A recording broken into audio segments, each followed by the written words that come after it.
জয় জয় শ্রীরাম। এবারে আমাদের প্রিয় নেতা, যার কথা শুনবার জন্য এতক্ষণ আমরা আছি, শ্রী শুভেন্দু অধিকারী।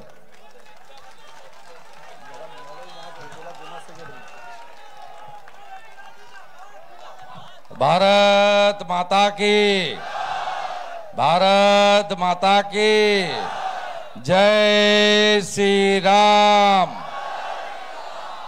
সমবেত বহরমপুর সাংগঠনিক ভারতীয় জনতা পার্টির জেলার ডাকে আগত আমাদের কর্মী সমর্থক শুভানুধ্যায়ী পথচারী এবং ভারতবর্ষের গর্বের জায়গা মুর্শিদাবাদের রাজধানী তথা এককালে আমাদের গোটা দেশের মানুষের কাছে সমাদৃত, যা আজও সমাদৃত, বহরমপুর শহরের গণদেবতা জনতা জনার্দন ভদ্রমণ্ডলী, আমি আপনাদের বিশ্বের সর্ববৃহৎ রাজনৈতিক দল, যে দল নেশন ফার্স্ট মন্ত্রে দীক্ষিত, রাষ্ট্রবাদ, দেশপ্রেম এবং দেশাত্মবোধের আদর্শ যে দলের একমাত্র পাথেয়, সেই দলের পক্ষ থেকে লোকসভা নির্বাচনের প্রাক্কালে আন্তরিক গৈরিক অভিনন্দন জ্ঞাপন করছি। আজকের এই কর্মসূচিতে এবং এই সভাতে সভাপতিত্ব করছেন আমাদের এই সাংগঠনিক জেলার সভাপতি, যার নেতৃত্বে সংগঠনের সকলের সাহায্যে 421টা গ্রাম পঞ্চায়েতের আসন আমরা জয়যুক্ত হয়েছি, আমাদের তরুণ নেতা শাকারব সরকার। মঞ্চে উপবিষ্ট আছেন। প্রত্যেকবার নির্বাচন হলে আপনারা সবাই বলেন, ডাক্তারবাবু দাঁড়াবেন তো এবারে? তো ফাইনালি ডাক্তারবাবু দাঁড়িয়েছেন। আমি একটু আগে বলছিলাম বিজেপির অনেকগুলো সম্পদ এবারের ভোটে লড়ছে, রেখাও সম্পদ। আমরা দুটো হিরে পেয়েছি এই ভোটে। একটা তমলুকের মাটিতে অবসরপ্রাপ্ত জাস্টিস চাকরি ছেড়ে মোদিজির সেনা হয়ে দাঁড়িয়েছেন অভিজিৎ গাঙ্গুলি, আর 14, 19 দুবার ভারতীয় জনতা পার্টি যাকে অনুরোধ করেছিল, যিনি দ্বিধাদ্বন্দ্বে ছিলেন, তিনি এবারে ফাইনালি আমাদের প্রার্থী হয়েছেন, আমাদের সম্পদ, এবং যাকে পেলে মোদিজি লুফে নেবে, ডাক্তার নির্মল সাহা। আপনারা শুধু দিল্লি পাঠিয়ে দেখুন, দিল্লিতে পাঠিয়ে দেখুন, বাকিটা ছেড়ে দেন। যা স্বাধীনতার পরে কেউ করতে পারেনি, এই কাজ আগামী দিনে মোদিজির সৈনিক ডাক্তার নির্মল সাহা করে দেখাবেন। মঞ্চে আমাদের ক্লাস্টার ইনচার্জ, অত্যন্ত সিনিয়র নেতা, আড়ালে থেকে পার্টির কাজ করেন প্রবাল রাহাদা, আমার সতীর্থ এই জোনের কো কনভেনার মান্যবর অমিতাভ রায়, এই জোনের নবদ্বীপ বিভাগের কনভেনার অবসরপ্রাপ্ত সামরিক কর্মী সম্মানীয় রমাপদ দাস, রামপদ দাস, আমাদের লোকসভার কনভেনার মাননীয় রোহিত জৈন, এবং রাজ্যের সম্পাদক মুর্শিদাবাদের প্রার্থী মান্যবর এমএলএ গৌরীশঙ্কর ঘোষ, এবং বহরমপুরের সমাজসেবী বিধায়ক সুব্রত মৈত্র, মান্যবর কাঞ্চনদা। আমাদের মধ্যে জিএসরা আছেন, শঙ্কর আমাদের তরফদার, আমাদের অনামিকা ঘোষ, সঞ্চালক মলয় মহাজন, এবং সচিন সুকেন বাগদি। এর বাইরেও যুব মোর্চা, মহিলা মোর্চা, ওবিসি মোর্চা, এসসি মোর্চা, এসটি মোর্চা, মাইনরিটি মোর্চা সহ সম্মানিত মঞ্চ, প্রাক্তন সভাপতি দেবাশিস দা এবং পুরনো যারা আছেন, ওল্ড অলওয়েজ গোল্ড, পুরনো চাল ভাতে বাড়ে, আমি সবাইকে আন্তরিক শ্রদ্ধা অভিনন্দন জানিয়ে আমার প্রেস মিডিয়ার বন্ধুদেরকে ধন্যবাদ জানিয়ে অল্প কিছু কথা নিবেদন করব। আপনারা জানেন যে এই সভা 13ই মের আগে উদ্বোধনী সভা, এটা ফাইনাল নয়। বিজেপির প্রচারে আমরা আগামী 1 বৈশাখের পর থেকে 11ই মে পর্যন্ত যা যা করব তাতে বিরোধীদের ঘুম ছুটে যাবে। আপনারা নিশ্চিন্ত থাকুন, জাতীয় নেতারা আসবেন বহরমপুর শহরে। আপনারা যার কথা শোনার জন্য অপেক্ষা করে থাকেন তাকেও আমরা বহরমপুরে আনব। এর বাইরে আমি আরো দুবার তো আসবই। নওদা, বেলডাঙ্গা, কাঁদি, বড়োয়া, সেখানেও আমার প্রবেশ ঘটবে, পারলে ভরতপুরেও যাব।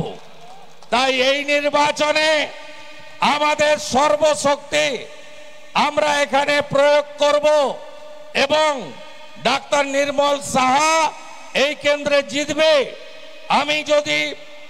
আমার যদি নির্বাচনী অভিজ্ঞতা ভুল না হয়ে থাকে, আমার যদি মুর্শিদাবাদ জেলায় নিবিড় সংযোগ থেকে থাকে, আমি দায়িত্ব নিয়ে বলছি লড়াইটা হচ্ছে দ্বিতীয় আর তৃতীয় কে হবে তার জন্য।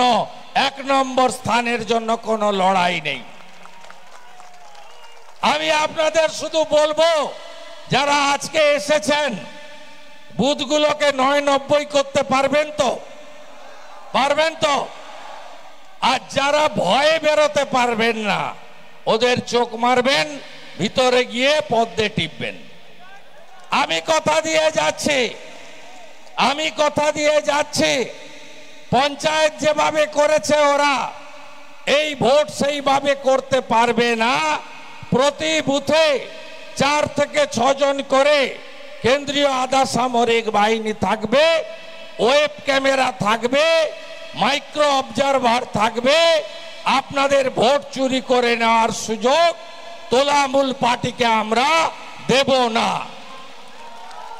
এই নির্বাচনে আমাদের বিরোধী কারা? 1 নম্বর বিরোধী হচ্ছে পশ্চিমবঙ্গে আঞ্চলিক দল তৃণমূল। জানেন তো, নিজেরা সর্বভারতীয় লেখে, কিন্তু এটা আঞ্চলিক পার্টি হয়ে গেছে। জানেন, ত্রিপুরা, মেঘালয় আর মণিপুরে ভোটের পরে আমি অবজেকশন করেছিলাম ইলেকশন কমিশনে। তারপরে ইলেকশন কমিশন সত্যতা যাচাই করে শুনানি করে তৃণমূলকে বলেছে যে আপনি স্টেট পার্টি, আপনি ন্যাশনাল পার্টি নন, আপনার অন্য রাজ্যে ঝাঁপ বন্ধ হয়ে গেছে। তাই লড়াইটা আঞ্চলিক তৃণমূলের সঙ্গে। তৃণমূল কত সিটে লড়ছে? বাংলার 42, আসামের 1, মেঘালয়ের 1। ভারতবর্ষে কত আসনে ভোট হচ্ছে? 543 আসনে। সরকার করতে কত লাগবে? 272 লাগবে। 45-এ 5টা জিতবে কিনা ঠিক নেই, প্রধানমন্ত্রী হবে। বাংলার মেয়েকে নাকি প্রধানমন্ত্রী করবে। যেদিন গরুর গাড়িতে হেডলাইট লাগবে অথবা স্যান্ডো গেঞ্জিতে বুক পকেটের দরকার হবে, সেদিনই পিসি প্রধানমন্ত্রী হবে। তার আগে হওয়ার কোনো সুযোগ নাই। আমরা বহিরাগত বলি না। এই তোলামূল আমাদের প্রধানমন্ত্রীকে গুজরাটি বলে, অমিত শাহজিকে গুজরাটি বলে, বিহারিদের হিন্দি স্পিকিং বলে, এদের এমএলএ বলাগড়ের বলে এক বিহারি 100 বিমারি। এদের একজন নেতা তিনি বলেন প্রধানমন্ত্রী তেলি সমগ্র ওবিসি সমাজকে অপমান করে। বদলা নেবেন না? স্বর্ণকার, কুম্ভকার, ঘোষ গোপরা বদলা নেবেন না? ওবিসিদের বদলা নেবেন না? ওবিসিদের অপমান করার বদলা নেবেন তো? সব ঘোষেদের গ্রামে 100-র মধ্যে যেন 99টা ডাক্তার নির্মল সাহা পায়। ওবিসি প্রধানমন্ত্রীকে অপমান করা মানে সমগ্র ওবিসি সমাজকে অপমান করা। এরা বলে বিজেপি বহিরাগতদের পার্টি, আরেকটা কয়লা ভাইপো বলে পাতাখোরের পার্টি আমরা নাকি। আরে জিজ্ঞেস করবেন না ভাই তোলামুল, রাজ্যসভার সাকেত গোখলের বাড়ি কোথায়? রাজ্যসভার সাগরিকা ঘোষ সরদেশাই, তার বাড়ি কোথায়? সুস্মিতা দেব, সন্তোষ মোহন দেবের সুপুত্রী, তার বাড়ি কোথায়? আর এবারে তো পশ্চিমবঙ্গ থেকে লোক পাওয়া যায়নি, গুজরাট থেকে ইউসুফ পাঠান এখানে এসেছেন। আমি বলছি না ভারতবর্ষের যে কেউ লড়তে পারেন, কীর্তি আজাদ এসেছে দিলীপ দার এগেনস্টে, অনেক ভোটে হারবে, দিলীপ দা লাখ ভোটে জিতবে। ওখানে শত্রুঘ্ন সিনহা এসেছে। আপনাদেরকে বলি, সার্টিফিকেট নিতে গেলে আপনারা বাংলায় কথা বলতে পারবেন তো? এমপির কাছে, এই এমপি না, ওদের যে প্রার্থী। তাই আপনাদের কাছে বলি, তৃণমূলকে ভোট দেওয়া মানে ভোট নষ্ট করা। আর কংগ্রেসের কথা নাই বা বললাম, আমি দায়িত্ব নিয়ে বলে যাচ্ছি, পশ্চিমবঙ্গ তো খাতা খুলতে পারবে না, বিধানসভায় নিশ্চিহ্ন হয়ে গেছে। আর আগামী লোকসভা ভোটে 20-র নিচে থাকবে কংগ্রেস। এবং আজকে যে অধীর বাবু, পিছনে সিআরপি, সামনে পুলিশের স্কট গাড়ি নিয়ে ঘোরেন, কার দোয়ায় জানেন তো? কার দোয়ায় জানেন তো? আমাদের প্রধানমন্ত্রীর দোয়ায়। কারণ কংগ্রেসের কাছে 10% এমপি ছিল না।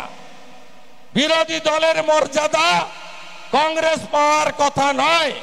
যেমন আমাদের 77 জন ছিল, 30 জন লাগে অপোজিশন লিডারের স্বীকৃতি। আমাকে দয়া করে দেয়নি, আমাকে পার্টি মনোনীত করেছে, আর সংবিধান আমাকে স্বীকৃতি করে দিয়েছে। তাই বাংলা বিধানসভায় আমি অপোজিশন লিডার। অধীর বাবু যে বিরোধী দলনেতার তকমা নিয়ে ঘুরেন, তার সংখ্যা নাম্বার আছে কংগ্রেসের? নাই। কিন্তু আমাদের মোদিজি রাজধর্ম পালন করেন। তিনি মনে করেন সংসদীয় গণতন্ত্রে শাসকের যেমন প্রয়োজন আছে, বিরোধীদেরও প্রয়োজন আছে। তাই অধীর বাবুর ফটফটানি সব ভারতে বিজেপি আছে বলে অধীর বাবুর সব ফটফটানি বন্ধ হয়ে যাবে। আপনাদের এই এমপিকে করোনার সময় দেখেছেন? দেখেছেন একদিনও? দেখেছেন কত কষ্টে ছিলেন আপনারা? এই ডাক্তার বাবুকে দেখেছেন না? দেখেছেন কি করেছে? দেখেছেন? অতীত ভুলবেন? অতীত ভুলতে পারেন না। আমি এসেছি, আমি তখন ওদের মন্ত্রী ছিলাম।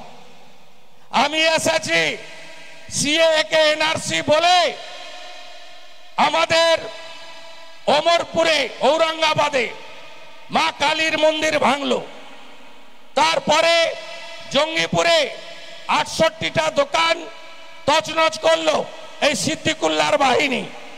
বেলডাঙ্গা পুরো স্টেশনকে আগুন লাগালো, রেজিনগর স্টেশনকে আগুন লাগালো, হাজারদুয়ারি এক্সপ্রেস আগুন লাগিয়ে পোড়ালো। সেদিন অধীর চৌধুরীকে দেখেছেন? অধীর চৌধুরীকে? দিল্লিতে বসেছিল, একদিনও আপনাদের কাছে আসেনি। এই অধীর চৌধুরী আপনাদের কাছ থেকে গতবারে সনাতনীরা সাপোর্ট না করলে দিল্লি যাওয়া হতো না, হ্যাঁ কি না? বলেনি আমি তোমাদের রক্ষক? আর এখন জালসাতে গিয়ে কি বক্তৃতা করছে শুনছেন তো? বাংলাদেশ থেকে এখন বক্তা আনতে হবে না, এখন নতুন বক্তা হয়েছে অধীর চৌধুরী। আর আমি এই সংখ্যালঘু মুসলিমদেরকে বলবো, জালসা মানে ইসলামিক জলসা। আপনি কেন ওদেরকে ডাকেন? ঢুকতে দেন আপনারা। আমরা তো ভাগবত কথায় অন্য ধর্মের মানুষ শুনতে পারে, তাকে দিয়ে পাঠ করাই না। আমার গীতা তো সনাতন পাঠ করবে। একই নিয়ম বাইবেলের ক্ষেত্রে, ত্রিপিটকের ক্ষেত্রে, একই নিয়ম কোরআন হাদিসের ক্ষেত্রে। এরা তোষণের মাস্টার, এরা তোষণ ছাড়া কিচ্ছু বোঝে না। সংখ্যালঘু পাড়ায় গিয়ে ওদের মতো কথা বলে যে কংগ্রেস আছে বলে আপনারা আছেন, আবার অন্য জায়গায় গিয়ে বলে আমার নাম অধীর চৌধুরী, আমি আছি বলে তোমরা আছো, সন্ধ্যাবেলা তোমরা স্কয়ার ফিল্ডে ঘুরে বেড়াও। তাই তো এদের এবারে চেনার সময় হয়ে গেছে। আর সিপিএম তো বলিহারি। মোহাম্মদ সেলিমের বাড়ি কোথায়? কলকাতাতে। উত্তর কলকাতায় দাঁড়ায় না, সংখ্যালঘু ভোট কম। দক্ষিণ কলকাতায় দাঁড়ায় না, সংখ্যালঘু ভোট কম। বেছে বেছে পার্সেন্টেজ দেখে মুর্শিদাবাদে 70% সংখ্যালঘু, তাই মোহাম্মদ সলিম ওখানে দাঁড়ায়। আর সিপিএম এর লোকেরা বক্তৃতা করে ইনকিলাব জিন্দাবাদ, ধর্ম নিরপেক্ষতা জিন্দাবাদ। এই হচ্ছে সেকুলারিজম। এরা তোষণের রাজনীতি করে, তোষণের রাজনীতি করে। কে কে সমর্থন করেন? বিকাশ ভট্টাচার্য সিপিএম, সুবোধ সরকার তৃণমূল। গোমাংস খেয়েছে রাস্তায় দাঁড়িয়ে। কে কে সমর্থন করেন? কেউ সমর্থন করেন? এই কালচার হচ্ছে তৃণমূল এবং এই কালচার হচ্ছে তৃণমূল এবং কংগ্রেসের, সিপিএম এর। ভারতীয় জনতা পার্টি এই জিনিস করে না। সংখ্যালঘু প্রধান এই জেলা। আপনারা বলুন, এর আগে এনআরসি কে সিএ বলে ভয় দেখিয়েছিল। 1 মাস হলো সিএ কার্যকর হয়েছে। কার কার গেছে নাগরিকত্ব? কার কার গেছে? উত্তরপ্রদেশ, আসাম বিজেপি 18টা স্টেট রুল করে, একটা মুসলিমকে তাড়িয়েছে। নাম বলতে পারবেন? পারবেন না। ভোটের রাজনীতি বন্ধ করুন। আজকে যারা পরিযায়ী শ্রমিক হয়ে মুর্শিদাবাদের লোক গুজরাটে, মধ্যপ্রদেশে চাকরি করে, তাদের কাছ থেকে শুনে নেন কিভাবে ভারতীয় জনতা পার্টি তাদেরকে, তাদের সরকার কাজের ব্যবস্থা করেছে। নরেন্দ্র মোদী 175টা স্কিম করেছে। একটা স্কিম কোন ধর্ম সম্প্রদায়ের নামে নয়, সবার জন্য, ভারতবাসীর জন্য। ডক্টর নির্মল সাহা যেটা বলেছেন, বন্দে মাতরম যে বলবে, 26শে জানুয়ারি 15ই আগস্ট যে পতাকা তুলবে, জাতীয় সঙ্গীত যে গাইবে, তার ধর্ম, তার সম্প্রদায়, তার জাত যাই হোক, সে বিজেপি আমাদের বন্ধু, আমাদের আত্মীয়, আমরা ভাই ভাই, আমাদের মধ্যে কোনো বিভেদ নাই। মমতা ব্যানার্জি তোষণের রাজনীতি করেন, পরিবারবাদ করেন, ভ্রষ্টাচারের রাজনীতি করেন, আর মোদিজি বিকাশবাদের রাজনীতি করেন। মোদিজির স্লোগান সবকা সাথ, সবকা বিকাশ, সবকা বিশ্বাস, সবকা প্রয়াস। নরেন্দ্র মোদিজি ছিলেন বলে, নীতিন গডকরি ছিলেন বলে বহরমপুর বাইপাস তৈরি হয়েছে। বহরমপুর জুড়ে উন্নয়নের ছোঁয়া বইয়ে দিয়েছে। অধীর বাবু নিজে রেলের হাফ মন্ত্রী ছিলেন, যে কাজ করতে পারেননি অশ্বিনী বৈষ্ণব, নসিপুর রেল ব্রিজ সহ সেই কাজগুলো আমরাই করে দেখিয়েছি। বাকি নির্মল সাহাকে পাঠান দিল্লি, কিভাবে কাজ করতে হয় দেখাবো। এই জেলা অনুন্নয়নে এখনো 1 নম্বরে। এই জেলার মানুষ শৌচালয় পাননি মোদিজির পাঠানো। এই জেলার মানুষ প্রধানমন্ত্রী আবাস যোজনা পাননি।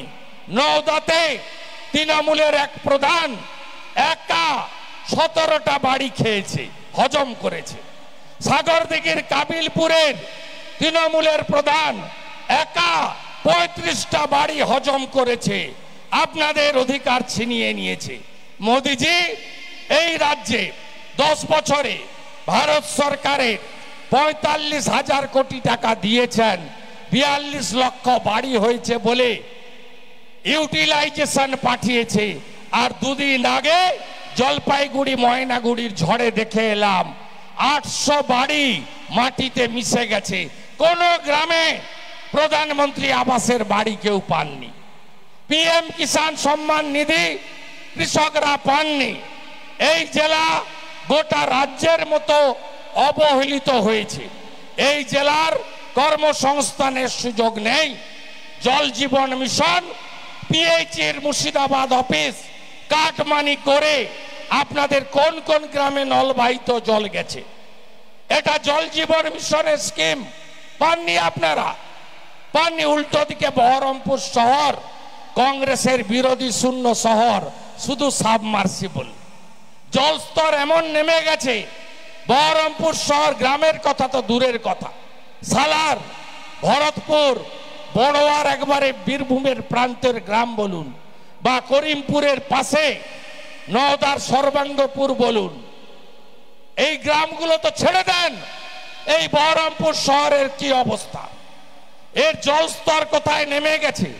এক সময় বিরোধী শূন্য বোর্ড কংগ্রেসের, এখন বিরোধী শূন্য, প্রায় বিরোধী শূন্য, দু চারটি ছাড়া তৃণমূলের। এই শহরে একটা পুকুরের অস্তিত্ব আছে, সব পুকুর ধ্বংস।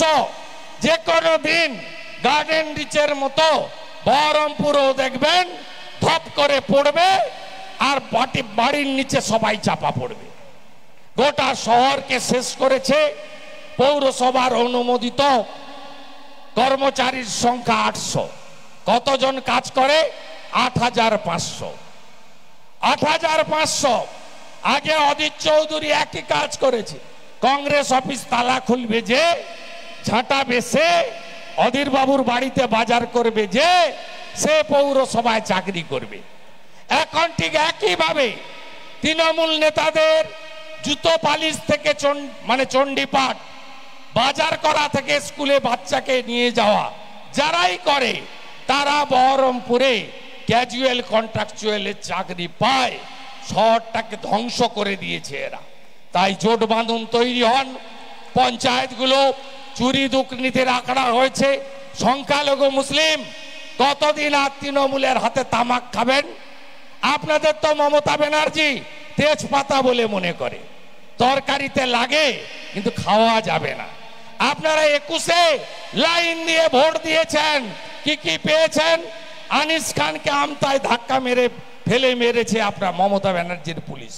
রামপুরহাটের বগটুইতে 7 জন মুসলিম মহিলা, 4 জন বাচ্চাকে শিকল তুলে আগুন দিয়ে পুড়িয়ে মেরেছে কারা? তৃণমূলের গুন্ডারা। পীর সাহেবের বাড়ির ছেলে নওশাদ সিদ্দিকীর টুপি ধরে বিজেপি টানেনি, বিজেপি টানেনি। বিজেপি কর্মীরা স্বামী বিবেকানন্দের নীতিতে বিশ্বাস করে, নিজ ধর্মের প্রতি আস্থাশীল, অপর ধর্মের প্রতি শ্রদ্ধাশীল। এই ডাক্তার বাবুর পেশেন্ট সংখ্যালঘু নেই, শুধু সংখ্যাগুরু আছে। উনি মানবতার পূজারী। তাই এবারে ডাক্তার নির্মল শাহকে জেতান, মোদিজির কাছে পাঠান। এবারে প্রধানমন্ত্রী কি হবে ঠিক হয়ে গেছে তো, জানেন তো। এই ভোটটা শুধু ডক্টর নির্মল শাহকে জেতানোর ভোট নয়। কি ভোট বলুন তো? কি ভোট? কি ভোট? তৃতীয়বার প্রধানমন্ত্রী করার ভোট। কাকে প্রধানমন্ত্রী চান? কে কে চান দেশ ইউক্রেন হোক? চান নাকি? চান নাকি আফগানিস্তান হোক? কেউ চান নাকি দেশ? কেউ চান গাজা ভূখণ্ড হোক? কেউ চান নাকি?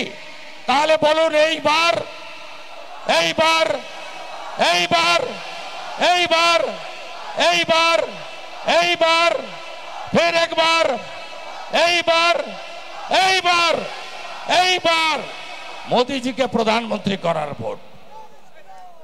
বদলা নেবেন না চাকরি চুরির। চাকরিগুলো বেচে দিয়েছে এই নবগ্রামের কানাই, দমকলের জাফিকুল, পুকুরে মোবাইল ফেলা জীবন কোথায়? বদলা নেবেন না আমার বেকার যুবক যুবতীরা? বদলা নেবেন না ভোটে? 13ই মে বদলা হবে না? হবে না? চাকরি চোরদের শিক্ষা দেবেন না? চাকরি চোরদের শিক্ষা দেবেন না? আর মা বোনেরা কোথায়? সন্দেশখালী, সন্দেশখালীর বদলা হবে না ইভিএম এ? হবে না? পিঠে খাওয়া তৃণমূলকে শিক্ষা দেবেন না? শাহজাহানের পার্টিকে শিক্ষা দেবেন না? শিক্ষা দেবেন না? ইভিএম এ বদলা হবে তো? বদলা হবে তো? তৃণমূল মানে কি? তৃণমূল মানে কি? তৃণমূল মানে কি? তৃণমূল মানে কি? চোর ধরো, চোর ধরো, চোর ধরো। প্রায় 6টা বাজে। আমি এরপরে আবার আসবো, দুবার তো আসবোই, 3বারও আসতে পারি, তারপরে আরো আসবে। আপনারা যাকে চান তিনি বহরমপুরে আসবেন। নির্মল শাহকে জেতাবেন তো? জেতাবেন তো, জোট বাঁধবেন তো আপনারা, আর এমন ভোটে জেতান, আর এই অধীর চৌধুরীটাকে একদম গোহারান হারান। এখানে আপনাদের ভোট নিয়ে যায়, পার্লামেন্টে বক্তৃতা শোনেন, ওর শোনেন কেউ? প্রধানমন্ত্রীকে নর্দমার সঙ্গে তুলনা কে করেছিল? কে করেছিল? কে করেছিল? প্রধানমন্ত্রীকে নর্দমার সঙ্গে তুলনা কে করেছিল? বদলা হবে তো? মোদিজিকে নর্দমার সঙ্গে যে তুলনা করেছে তার বদলা হবে তো? হবে তো? শক্তিপুর ভুল করবে না, কুলি ভুল করবে না, কাঁদি ভুল করবে না, সালার ভুল করবে না, ভরতপুর ভুল করবে না, রেজিনগর ভুল করবে না, নওদা ভুল করবে না, বেলডাঙ্গা ভুল করবে না, হরিদাসমাটি ভুল করবে না, বহরমপুর ভুল করবে না। সবাই একজোট। এইবার এইবার এইবার এইবার এইবার এইবার এইবার এইবার এইবার এইবার আমাকে একজন তৃণমূলের এমএলএ ফোন করছিলেন এই জেলার, হোয়াটসঅ্যাপে। আমি প্রথমে রমজান মুবারক জানালাম, রোজা চলছে ওদের। আমাকে বলছে আপনারা জয় শ্রীরাম বলেন কেন? ওটা তো ধর্মীয় স্লোগান। আমি ওনাকে বললাম আপনাকে জয় শ্রীরাম বলতে হবে না, আপনি ভারত মাতাকে জয় বলুন। আর আমরা জয় শ্রীরাম বলি এই কারণে, রাম রাজ্য আমরা চাই। রাম রাজ্য মানে কি? মাথায় ছাদ, হাতে কাজ, পেটে ভাত। যোগী আদিত্যনাথ দিয়েছেন। সুরক্ষা আর সুশাসন, ডবল ইঞ্জিন আনুন। লক্ষ্মীর ভান্ডার টান্ডার থাকবে না, অন্নপূর্ণা ভান্ডার হবে। 3000 টাকা মেয়েদের দেব। ভজনলাল শর্মার মতো রাজস্থানে বিজেপি সরকারের মতো 450 টাকার গ্যাস দেব। যত পরিযায়ী শ্রমিক আছে সবকে মুর্শিদাবাদে ফিরিয়ে কাজ দেব। প্রতি বছর এসএসসি হবে, আর কেন্দ্রীয় হারে মহার্ঘ ভাতা পেনশনার্স, কর্মচারী, পুলিশ কর্মী, শিক্ষকরা পাবেন। রাজ্য সরকারের যত পোস্ট ফাঁকা আছে 1 বছরে ফিল আপ বিজেপি করবে। আমরা কথা দিলাম, অন্য রাজ্য করেছে, আমরাও এখানে করে দেখাবো। তাই সবাই মিলে ডাক্তার নির্মল শাহকে ভোট দিয়ে মোদিজির কাছে পাঠান। ভারত মাতা কি, ভারত মাতা কি জয় শ্রী রাম। আমার রাষ্ট্রবাদী মুসলিম সংখ্যালঘু মোর্চার নেতাদের আমি আসন্ন ঈদের শুভেচ্ছা জানাই। নীল চড়কের হর হর মহাদেব জানাই, বাবার মাথায় জল ঢালবেন। পয়লা বৈশাখের শুভেচ্ছা নেবেন। আর 17 তারিখে রামনবমীর মিছিল হচ্ছে তো বড় করে। রামনবমীর মিছিল হচ্ছে তো। 500 বছরের স্বপ্ন পূরণ হয়েছে, রাম মন্দির উদ্বোধন হয়েছে। মোদি হ্যায় তো মুমকিন হ্যায়, মোদিজি না থাকলে সম্ভব হতো না। তাহলে 17 তারিখে জয় শ্রীরাম হচ্ছে, বড় বড় রামনবমীর মিছিল বেরোচ্ছে, জয় শ্রীরাম হচ্ছে, জয় শ্রীরাম হচ্ছে। সবাই ভালো থাকুন।